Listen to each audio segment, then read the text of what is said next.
చేతిని ఉన్న గాలిపటం నేను, దూరం ఎంతైనా గాని నిన్ను వీడిపోను.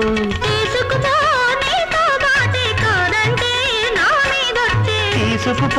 నీతో బాటే కాదంటే నా మీదొట్టే, ఊరించే దూరం ఉంటే అదో కమ్మదనమేనంట.